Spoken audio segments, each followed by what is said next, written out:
Buenos días, Ecomundo. Ojalá 4RD, lunes 28 de diciembre. Le restan 4 días al 2015.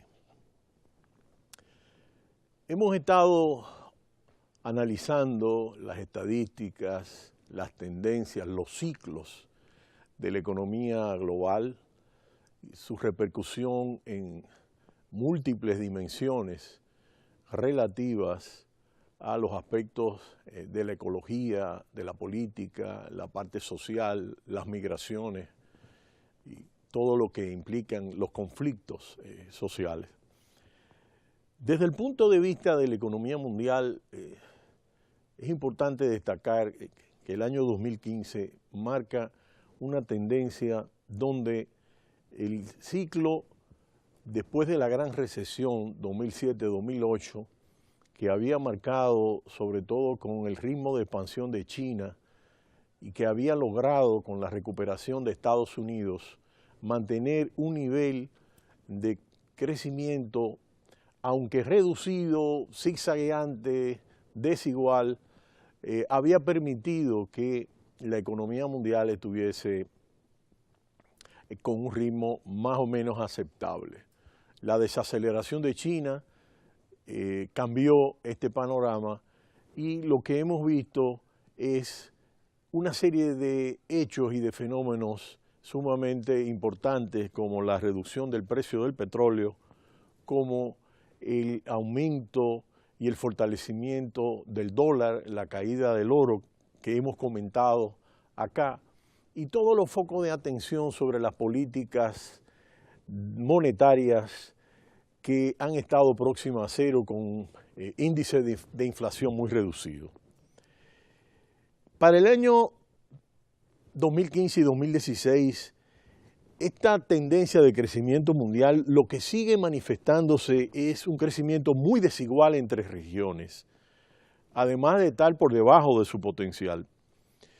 Y por supuesto, se verá amenazado por una serie de riesgos y de incertidumbre, que de materializarse podrían empeorar bastante los escenarios que se han estado planteando. Y es que 6 años después de que la economía mundial emergiera de la recesión más amplia y profunda desde la crisis de 1929, la vuelta a una expansión robusta y sincronizada sigue siendo incierta. Y este es el punto importante con el que vamos cerrando el año 2015 y vamos viendo las perspectivas del 2016. Los riesgos a la baja para la economía mundial poseen ahora más pronunciados que hace tan solo unos meses. Están más pronunciados esos riesgos a la baja que hace unos meses. Y el concepto que más se repite en los informes de previsiones de todos los organismos internacionales es el de divergencia. Los países desarrollados tendrán un crecimiento más sólido que los emergentes, pero dentro de ambos grupos también hay diferencias. Estados Unidos lo hará mejor que Europa y Japón. Europa con un crecimiento muy débil, mediocre, desigual, y Japón también con un crecimiento reducido. Mientras que Asia gozará de mejores condiciones que Latinoamérica. Además, como las economías están muy diferentes fases del ciclo. Las diferentes economías tienen fases diferentes del ciclo. En el caso, lo que vemos es cómo las políticas monetarias se acentuarán diferencias, tanto ya que Estados Unidos ha subido los tipos de interés, mientras Europa y Japón van a mantener esas políticas expansivas, al igual que China, que ha recortado las tasas de interés 6 veces durante el año y reducido el encaje legal para tratar de impulsar la inversión. Pero lo que nosotros vemos en esta marcada divergencia cíclica es cuál es el riesgo que se plantea a nivel de la economía global frente a la posibilidad de que la situación económica vuelva a caer en un receso y que estas políticas deflacionistas se mantengan.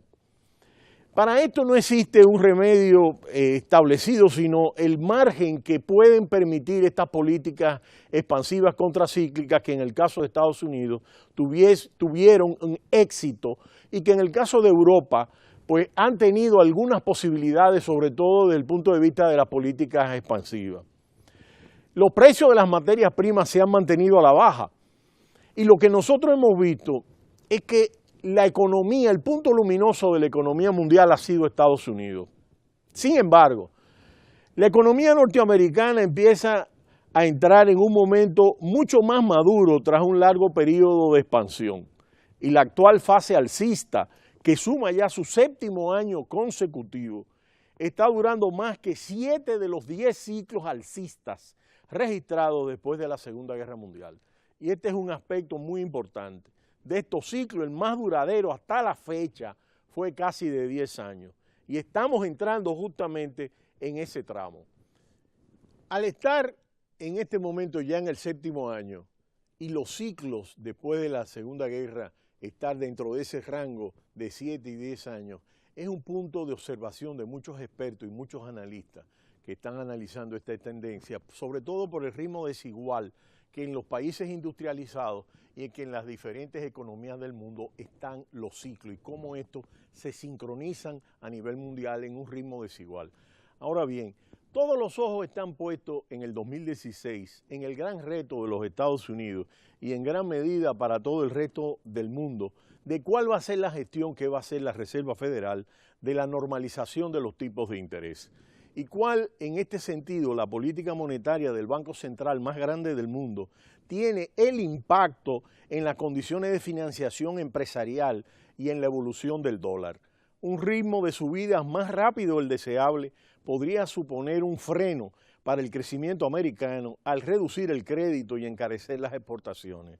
La Reserva Federal es el factor clave para las economías desarrolladas. Si sigue teniendo éxito en convencer sobre su enfoque suave con respecto a la subida de los tipos de interés y acierta con el ritmo y la profundidad que aplicará, todo será más fácil. Y todos los bancos del mundo están en esto y lo que es más importante ver qué impacto tiene esto en las economías emergentes, sobre todo con las salidas de capital y con el encarecimiento para el pago de la deuda externa que tiene un impacto en las economías emergentes, como nosotros hemos analizado en Ecomundo. De momento lo ha conseguido, pero no puede permitirse el lujo de equivocarse. Se estima que los tipos lleguen como mucho al 1,25% el próximo año frente a la banda actual que se mueve entre 0,25 y 0,50. Por lo que se refiere a Europa, la recuperación se encuentra en una fase mucho más retrasada que en Estados Unidos, aunque se espera que mantenga una tendencia de aceleración gradual que le lleve a registrar el mayor crecimiento desde 2011. Se espera que la economía europea se acelere moderadamente gracias al estímulo de las políticas monetarias y a condiciones mucho más favorables que éstas pueden permitir en el terreno de la financiación de empresas y hogares. Tanto las compañías como los hogares se benefician de un petróleo barato y ahora solo resta que se produzca una mejora del mercado laboral que dé un impulso adicional al consumo. Los vientos que han impulsado la actividad en la zona euro en 2015 son la caída de los precios energéticos, la depreciación del euro y los tipos de interés bajos, los cuales se mantendrán el año 2016, aunque su contribución al crecimiento será menor, y esto es importante. Este entorno favorable no impide que los expertos adviertan de que la región sigue sufriendo importantes desequilibrios. La inversión empresarial da síntomas de debilidad. Este bajo ritmo de inversión reduce el crecimiento potencial de la economía, lo que unido a un nivel de desempleo en la región todavía muy elevado, y esa es una diferencia muy importante con la economía norteamericana, lo cual podría frenar más de lo previsto el impulso del consumo. Las perspectivas apuntan a un crecimiento moderado y una inflación atenuada. La zona euro se prevé un crecimiento de 0,9% que tuvo en el 2014 a 1,15% 5% en el 2015 y solo se espera 1,6% en el 2016, de acuerdo a las estimaciones de los organismos internacionales, lo cual nos dice la debilidad que tiene este crecimiento. Mientras la inflación se mantiene en 0% en el 2015 y venía de 0,6% en el 2014, el desempleo de 2 dígitos, 10,2% en el 2014, baja de 2 dígitos a 9,5%, pero se mantiene en la perspectiva 9,2% en el 2016. Luego persiste una tendencia al desempleo y con toda la presión migratoria que tiene Europa, pues evidentemente que ahí van a haber problemas para poder bajar ese ritmo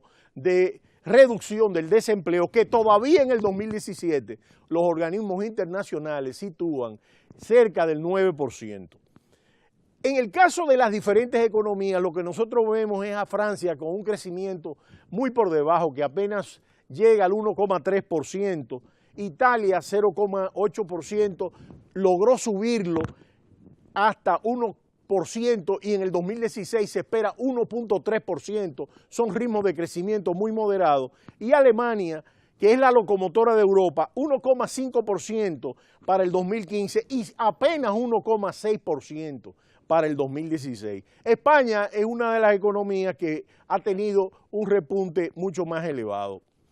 En el curso de otras economías avanzadas se prevé mejorías, pero no como en el 2014. En el Reino Unido, por ejemplo, en el 2015 fue 2,5%, mientras en el 2016 se espera que baje a 2,2%, gracias a la caída de los precios del petróleo y a la recuperación de los salarios. En Suecia se mantiene a nivel del 2,8%. En Canadá se mantiene en torno al 1% y ha sido muy afectada por los precios del petróleo. Australia también afectada por las ventas a China y los precios del petróleo, 2,4%. En el caso de Noruega, también impactada por los precios del petróleo, 0,9%, y Suiza apenas un 1%. En el caso de Grecia, está en un nivel muy reducido, como sabemos, al igual que Portugal, y solo en el caso de Irlanda ha habido, luego de las políticas de austeridad, un nivel de recuperación mucho mayor. Las previsiones apuntan a que el crecimiento de las economías emergentes y en desarrollo de Europa se incremente levemente a 3% en el 2015. La región se ha beneficiado de la caída de los precios del petróleo y de la recuperación paulatina de la zona euro. Estas son las economías que están próximas a Rusia y que eran del anterior bloque de la Unión de Repúblicas Socialistas. En el caso de estas economías se ven afectadas por la contracción que está sufriendo Rusia y por el impacto de la deuda de las empresas aún más elevada en términos de la inversión. Rusia tiene un decrecimiento de 3%. Eso está influyendo en el caso de Turquía, que con toda la crisis que ha habido entre Rusia y Turquía por el derribamiento del avión ha afectado el turismo en Turquía y esto está reduciendo las proyecciones de crecimiento. Finalmente, el crecimiento sigue siendo relativamente robusto en Europa Central y Oriental, en Hungría y Polonia, próximo al 3%. Pero ha resultado más débil en Europa sudoriental, con excepción de Rumanía, ya que el crecimiento de Bulgaria, Grecia y Serbia se ubicará por debajo del 2%. Seguiremos analizando todos estos aspectos de la economía mundial, sobre todo su ritmo desigual y su ritmo débil.